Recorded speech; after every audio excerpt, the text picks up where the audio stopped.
comment ça va Bah écoute, super, et toi? Ouais, ça va super, écoute, hein, télétravail aussi, hein, un peu comme tout le monde au final, confiné comme tout le monde, mais écoute, ça va pour le moment. Comment ça se passe, toi, le confinement? Comment tu t'organises un petit peu là pour continuer à bosser et tout? Ça va, t'arrives à maintenir tes missions, etc. Comment ça se passe? Bah ouais, ça se maintient bien, ça se passe super. Bah, le gros avantage de bosser dans l'informatique, c'est que le télétravail est quand même nettement simplifié. Surtout maintenant avec tout ce qui est cloud, etc. Ouais. On peut travailler dans le nuage depuis chez soi. Tout ce qu'il nous faut, c'est une connexion Internet et derrière, tout se passe bien. Toi, Seb, est-ce que tu peux nous rappeler un petit peu ton métier et tes pôles d'expertise un petit peu chez Trees? Alors, je suis consultant chez Tris dans la gestion de la donnée, pour parler au sens large. Et si on parle outils, je suis spécialisé dans l'usage de l'outil Power BI et Analysis Services. Tu bosses sur quoi? Tu bosses sur quoi en ce moment? Des nouvelles missions ou des missions plutôt récurrentes? Tu peux nous en dire un peu là-dessus? En ce moment, bah, j'ai quand même un peu de tout. J'ai de la mission récurrente. J'ai aussi souvent des missions plus spontanées, des clients qui peuvent appeler pour un besoin en particulier sur quelque chose assez court, besoin de réponse à une grosse question qu'ils ont, une problématique, ou juste à un petit quelque chose à mettre en place, entre guillemets, et sur lequel j'interviens. Alors Sébastien, toi tu bosses avec quel type de client, quel secteur Ouais, il y a par plusieurs exemple? secteurs, aussi bien du retail que du bancaire, que de l'industriel. Je fais un peu de tout et ça dépend des jours. D'accord, ok. Ok, donc plusieurs secteurs, plusieurs clients. Tu bosses sur quel type de projet en ce moment? S'il y a un projet un peu, le gros projet du moment, tu bosses sur quoi? Avec quelle techno? Est-ce que tu peux nous en dire un peu plus? Alors, mon gros projet du moment, c'est un projet Power BI et Analysis Services. C'est un projet d'un énorme reporting Power BI à destination de plusieurs milliers de personnes avec à peu près un demi-milliard de lignes à D'accord, traiter c'est énorme. derrière. Donc un gros volume de données avec des gros enjeux parce qu'il va y avoir beaucoup d'utilisateurs qui vont se connecter en même temps pour Ok, visualiser de la donnée, mais bien sûr pour pas visualiser la même chose. Donc de l'enjeu de sécurité, de l'enjeu de réponse. Il faut que l'outil réponde le plus vite possible. Si les personnes doivent attendre 5 minutes pour avoir leur hmm, information, c'est pas nécessaire. Et bien sûr, il faut qu'ils arrivent à trouver facilement d'accord. l'information est la bonne. Donc du reporting et derrière de la puissance de calcul et Ok. la Tu parlais création de de calculs. sécurité. Quelles sont les choses que toi tu mets en place pour garantir la bonne sécurité de toute ce projet? Dans ce s'appelle Analysis Services, qui est en gros un moteur de calcul de base de données assez particulier, il y a des systèmes de sécurité qu'on appelle Row-Level Security, qui permettent de gérer la sécurité à la ligne pour que les utilisateurs, quand ils se connectent dessus, ne puissent voir que ce qu'on a défini qu'ils pouvaient voir. C'est-à-dire que si j'arrive et que je n'ai pas le droit de voir un pays, par exemple, pour moi, ce pays n'existe pas. Ok, d'accord. Alors que pour une personne qui a accès, il D'accord, peut. ok. Ok. Est-ce que c'est, comment dire, est-ce que tu travailles avec d'autres personnes chez Trees ou tu es tout seul sur ce projet ou vous êtes connecté avec d'autres briques de compétences? Alors, avec Trees, je travaille avec une autre personne qui va gérer principalement la partie run. Donc, dès que les utilisateurs ont justement un problème, la donnée qui est affichée n'est pas la bonne. Pourquoi? Bah, c'est cette partie run qui est prise, enfin qui est utilisée pour répondre à leurs questions. Et cette personne gère aussi principalement tout ce qui est intégration graphique donc dans Power BI.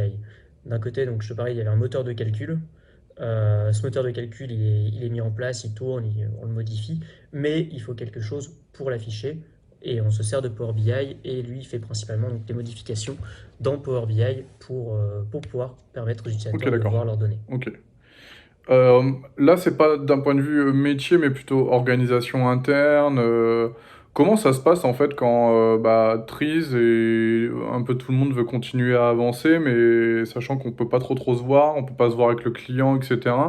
Est-ce que tu vois quand même une inertie ou ça change pas grand-chose pendant cette période de confinement, le travail à distance? Bah, La période de confinement change le côté très, très convivial. On arrive chez un client, on dit bonjour à droite à gauche, on commence la petite réunion du matin, tous assis à côté du bureau face à un écran, etc. Euh, Bah là, on a un peu enlevé ça, mais tout en le gardant quand même un petit peu. Parce qu'au final, cette réunion du matin, bah, au lieu d'avoir lieu côte à côte devant le tableau, elle est Hmm. chacun face à son ordinateur, mais donc face à l'autre aussi, parce que bah, avec des outils de communication comme Teams, on a les caméras, comme là je Ouais. suis en train de te parler, je te vois. Effectivement, t'es pas en face, mais au final, le contact reste quand même.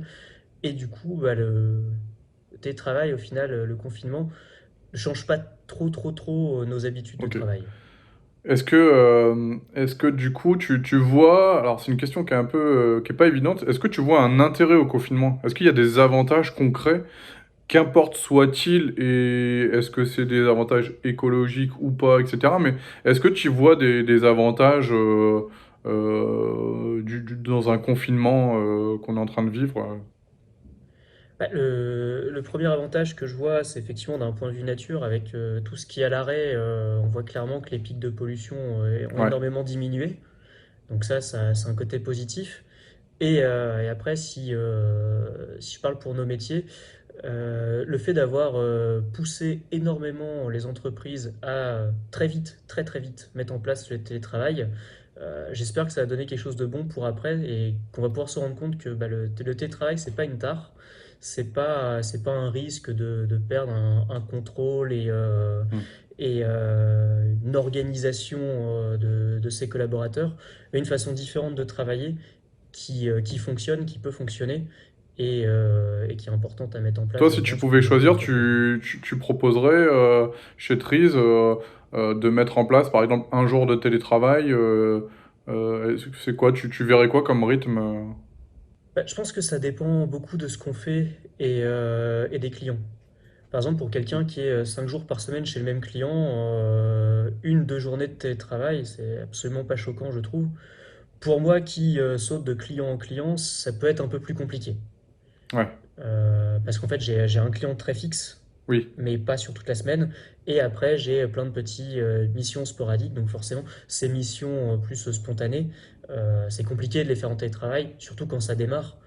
Commencer un télétravail sans rencontrer, enfin une mission sans rencontrer le client physiquement, ça peut être déroutant au début. Hmm. On le fait très bien quand même, hein. On arrive en ce moment, Trise arrive à démarrer une nouvelle mission malgré le confinement.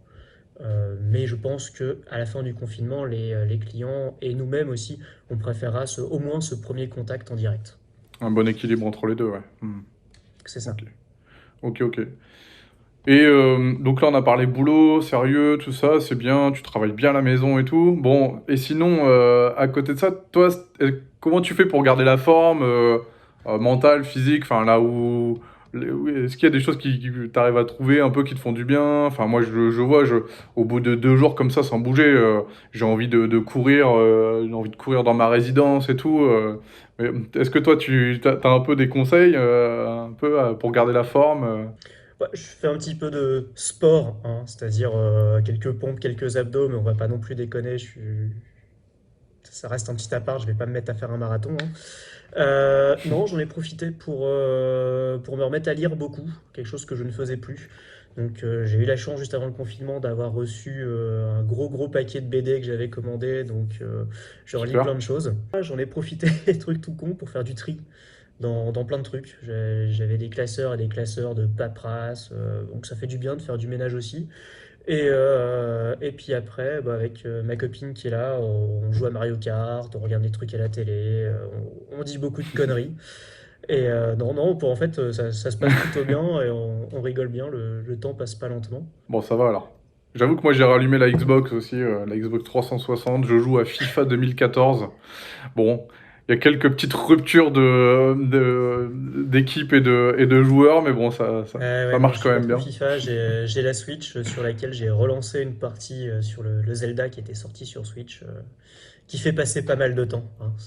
On peut pas sortir en ce moment avec le confinement, par contre c'est un bon moyen de se perdre et de s'évader ce jeu. C'est assez sympa. Cool. Bon, bah, c'est top. Qu'est-ce que j'allais dire? Est-ce que tu aurais un petit message à faire passer pour les personnes qui vont voir cette vidéo, que ce soit bah, sans doute des collaborateurs, des clients, et puis des Un personnes qui petit suivent message, Trees? gardez la pêche, hein, c'est qu'un dur moment à passer, mais on n'a jamais été aussi près de la fin, hein. Et puis bah, profitez de ce temps chez vous Ouais. pour profiter de la famille si vous pouvez, si elle est sur place, et pour vous occuper à faire des trucs que vous n'avez pas le temps de faire, que ce soit sur le perso, que ce soit sur le pro aussi. Il y a toujours un truc à faire si on cherche bien, et on a toujours moyen de s'occuper. Ok, top. Merci Seb. On peut peut-être clôturer par la présentation de ton ami, un certain robot.